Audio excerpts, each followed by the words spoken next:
लाभ भाव में शुक्रदेव। वशिष्ठ जी कहते हैं कि जिसके भी एकादश स्थान में शुक्र हो ऐसा इंसान गुणी और धनी होता है। यह भावानुसार है। हम लोगों की चर्चा है कन्या लगन की, और कन्या लगन में शुक्रदेव आपके धन स्थान का स्वामित्व होता है इनके पास, और भाग्य स्थान का स्वामित्व होता है। तो उसके बारे में होरा पाराशर कहती है कि जिसका भी धनेश एकादश स्थान में हो ऐसा इंसान सभी तरह के लाभ को पाने वाला, सदैव परिश्रम में रत, मानी, कीर्ति युक्त होता है, मतलब फेमस होता है ऐसा इंसान, और अपनी हर महत्वाकांक्षाओं को पूरी करता है। अब भाग्येश, अगर भाग्येश आपके एकादश स्थान में हो तो हमेशा लाभ प्राप्त होता है। गुरु भक्त होता है, अच्छे हृदय का इंसान होता है, स्वाभिमानी होता है, गुणी और पुण्य कमाने वाला होता है। तो ये सब बातें हमने पुस्तकों की है आपसे। अब अगर आप उसकी अच्छे से समझना चाहते हैं तो सबसे पहले आपको यह समझना पड़ेगा कि एकादश स्थान क्या है। एकादश स्थान आपके लाभ, मतलब कौन सा लाभ।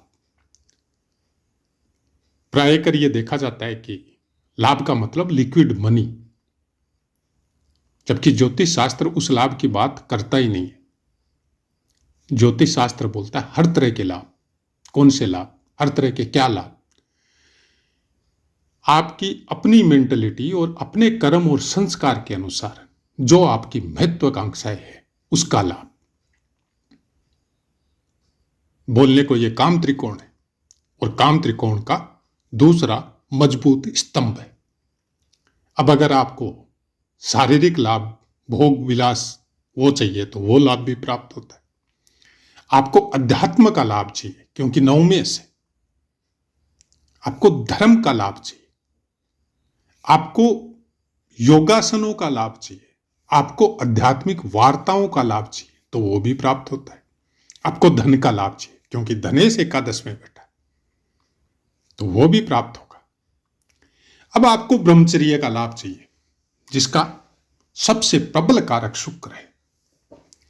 ब्रह्मचर्य आश्रम बनाया गया ही केवल शुक्र के लिए है। आप सोचिए कि सबसे बड़ा आश्रम, जिस आश्रम को साधे बगैर बाकी कोई भी आश्रम आपके सफल नहीं हो सकते, चाहे वो गृहस्थ आश्रम हो, चाहे वानप्रस्थ हो, चाहे संन्यास हो, सबसे पहले नंबर आता है ब्रह्मचर्य आश्रम का। अगर आपका ब्रह्मचर्य आश्रम सफल नहीं है, सिद्ध नहीं है, पुष्ट नहीं है, उसके अंदर थोड़ी सी भी प्रॉब्लम है, तो बाकी तीनों आश्रम पूरी तरह डिस्टर्ब होते हैं, और वर्तमान समय वो ही हो रहा है। गृहस्थ आश्रम के बाद में बाकी दो वाले जो वानप्रस्थ और संन्यास आश्रम है उसको लोग भूल चुके, जानते ही नहीं है क्या होता है। क्योंकि आपका ब्रह्मचर्य आश्रम ही सफल नहीं हुआ तो धीरे धीरे बाकी चीजें भूलते जा रहे हैं, और उसी का नतीजा है कि आजकल के मानव में, आजकल के समाज में किस तरह का परिवर्तन और किस तरह की भ्रांतियां विचरण कर रही है। हमने बहुत बार बोला है, शुक्रदेव काम और भोगों के कारक नहीं है। शुक्रदेव उस शक्ति के कारक है जो सूर्य के बाद में दूसरी सबसे बड़ी शक्ति है, जिसकी वजह से आपको मनुष्य जीवन प्राप्त हुआ है। और सब जीवों में सबसे श्रेष्ठ मनुष्य का जीवन है।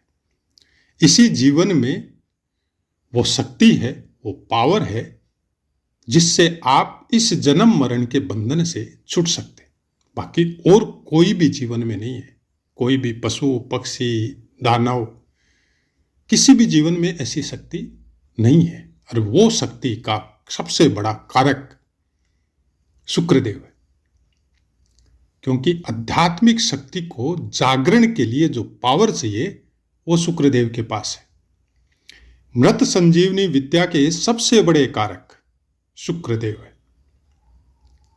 अब शुक्र ग्रह और शुक्रदेव अगर भौतिक जगत की दृष्टि के हिसाब से देखें तो ब्रह्मांड में सबसे चमकीला ग्रह शुक्र है, जिसकी आभा जब वो उगता है, वो तारा जब आप उसके सामने खड़े होके उसके चमक को जब आप महसूस करते हैं, आप हिप्नोटाइज टाइप से हो जाता है इंसान।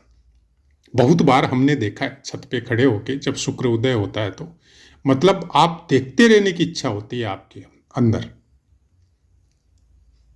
अब उस शुक्र को हम लोगों ने कहां से कहां पहुंचा दिया, ये वर्तमान समय आप देखते जा रहे हैं। हाँ, जिन्होंने समझा है, जिन्होंने इस चीज को जाना है, उसकी आध्यात्मिक शक्ति को पहचाना है, उसकी शक्ति से वो लोग अपना रूपांतर कर रहे हैं। ऐसा नहीं है कि सब एक जैसे हैं, नहीं, बहुत ऐसे जो इसको, और वर्तमान समय में कुछ धर्म की ध्वजा अपने अच्छे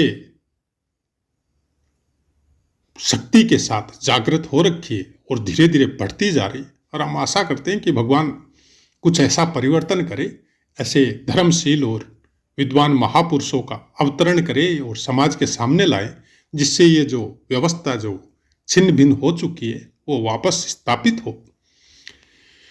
एकादश स्थान में बैठा हुआ शुक्र आपके शरीर से संबंधित, आपके मन से संबंधित और आपकी अध्यात्म से संबंधित सब इच्छाओं की पूर्ति करता है। ये विशिंग का स्थान है। ये वो लाभ है जिस लाभ को प्राप्त करके आप इस जन्म मरण के बंधन से छूट सकते हैं। अब एकादश स्थान को बहुत बार केवल भौतिक दृष्टि के लाभों के विषय में बताया जाता है, या वो ही समझ लेते हैं। हमने कितनी बार बोला है, ज्योतिष शास्त्र आपको भौतिक दृष्टि से फल देने के लिए उन ऋषि मुनियों ने बनाए नहीं। उन्होंने इसी ज्योतिष शास्त्र का सार निकाल के आपको अपनी दिनचर्या में संस्कार रूप में बहुत सी चीजें आपको बता दी कि आप अगर इस तरह से चलते हैं, इन नियमों का पालन करते हैं, तो फिर आपके ऊपर किसी ग्रह की अन्य शेषरी कोई पीड़ा आपके ऊपर नहीं आएगी। उस चीज को हम लोग समझते नहीं, न जानने की कोशिश करते हैं। सूर्य और शुक्र दो ऐसे ग्रह हैं, जिन्होंने इन दोनों ग्रहों को साध लिया तो फिर चंद्रमा उनके अधीन है, मतलब मन उनके अधीन है। ब्रह्मचर्य से वो शक्ति प्राप्त होती है जो आप अपने हर नियमों के अनुसार हर चीज में अपने मन को बांध सकते हैं। और जहां आपने मन को रोकना, टोकना या बांधना शुरू कर दिया, उसकी ऊर्जा को कंट्रोल करना शुरू कर दिया, तो फिर आपकी प्राण ऊर्जा, आपकी आध्यात्मिक शक्ति अपने आप जागृत होती है। उसको जागृत करने की जरूरत नहीं होती, क्योंकि फिर वो शुक्र वाली ऊर्जा उसको हिट करना शुरू करती है। और वो ही है जो आपको द्वादश स्थान की तरफ फिर लास्ट आपकी यात्रा का समापन करवाता है। और अपनी संपूर्ण ऊर्जा के साथ ऐसे बहुत से संत महात्मा या दिव्य पुरुष इस धरा पे अवतरित हुए हैं, अपने भारत की धरा पे, जो डायरेक्ट पूरी देह के साथ, देह का पता भी नहीं चला, और ध्यान में बैठे बैठे उनकी कपाल क्रिया हो चुकी। तो शुक्रदेव के विषय में जो भी आप समझते हैं या जो जानते हैं, और वर्तमान समय में जो सोशल मीडिया के द्वारा बताया जाता है, थोड़ी मन में तकलीफ होती है, क्योंकि कोई भी ग्रह केवल चंद्रमा को छोड़ दे तो आपको भौतिक जगत की वस्तुओं के लिए बना ही नहीं। और भौतिक जगत की दृष्टि से देखने का ज्योतिष में मैक्सिमम 10% हिस्सा है, और उसको भी नियमों में संस्कार रूप में ढाल के हम लोगों के ऋषि मुनियों ने, पूर्वजों ने हम लोगों को कुछ नियम बना के दे दिए थे। वो 10% हिस्सा भी वहां पे नगण्य हो जाता है, गौण हो जाता है, जब आप उन नियमों के अनुसार अपने जीवन को चलाते हैं। इसलिए संस्कार पे, चरित्र पे सबसे ज्यादा जोर दिया गया है उन नियमों में। उसका केवल और केवल कारण इतना है कि जब आप नियमों में बनते हैं, जब आप संस्कारों में बनते हैं, जब आप चरित्र में बलवान होते हैं, तो मन ऑटोमेटिक कंट्रोल होता है, मतलब चंद्रमा अपने आप कंट्रोल होता है। और जब चंद्रमा कंट्रोल हो गया तो फिर बाकी चीजों का कोई मतलब ही नहीं है। सब ग्रह आपके अपने अनुसार, आपको अपने प्रारब्ध के अनुसार जो भी फल देना है वो तो देंगे ही, और साथ में वो ऊर्जा भी आपको प्रोवाइड करवाएंगे, जिस ऊर्जा के द्वारा आप अपनी आध्यात्मिक शक्ति को जागृत कर सके। शुक्रदेव करक राशि में, क्योंकि करक है और लाभ भाव में है, तो उसमें नक्षत्र भी आपके बहुत अच्छे। पुनर्वसु नक्षत्र का चतुर्थ चरण आता है, जिसका स्वामित्व गुरुदेव के पास है। उसके बाद में पुष्य नक्षत्र के चारों चरण आते हैं, जिसका स्वामित्व शनिदेव के पास है। अब नियमों के अनुसार, तिथियों के अनुसार, जब भी आपको कोई शुभ कार्य करना हो तो शुक्र पुष्य, मतलब शुक्रवार के दिन पुष्य नक्षत्र हो तो उसको विष योग बोला जाता है। लेकिन वो दिन है, दिन के विषय में लिखा है कर्म कांड में, शुक्रदेव के विषय में नहीं लिखा है। शुक्रदेव अगर पुष्य नक्षत्र में हो तो ऐसा इंसान, लेकिन शर्त केवल इतनी है कि वो किसी के द्वारा दृष्टि या युति नहीं होनी चाहिए। अगर स्वतंत्र है और बलवान है तो आदमी हद से ज्यादा आध्यात्मिक होता है। वो किसी भी स्थिति में अपने चरित्र से गलत नहीं होता है। और ऐसा इंसान मन को साधने वाला, चंद्रमा को कंट्रोल करने वाला और भाव अनुसार, मतलब न तो किसी के साथ ज्यादा भौतिक प्रेम में जाएगा, न किसी के साथ ज्यादा भौतिक कोई चीजों के प्रति आकृष्ट होगा। ऐसा इंसान निरंतर अपनी प्राण ऊर्जा की तरफ उसकी दृष्टि रहेगी और वो ये सोचेगा कि इस जीवन के द्वारा हम किस तरह से परिवर्तन हो और किस तरह से उस आध्यात्मिक ऊर्जा को प्राप्त कर सके जो साधु संतों ने, बहुतों ने प्राप्त की है। ये विलक्षण प्रतिभा के धनी होते हैं, प्रकांड विद्वान, जिस क्षेत्र में भी जाते हैं। चाहे आप भौतिक दृष्टि से जो ज्ञान वगैरह, जो हायर एजुकेशन वगैरह है, चाहे उसमें हो, चाहे वो आध्यात्मिक जगत की यात्रा में हो, चाहे वो वेद या वेदांग या योग विज्ञान या सामुद्रिक शास्त्र या ज्योतिष, किसी में भी हो, लेकिन वो बहुत उच्च श्रेणी के विद्वान होते। अब अश्लेषा नक्षत्र, जिसका स्वामित्व बुद्ध देव के पास है, फोर्सफुली काम करेंगे।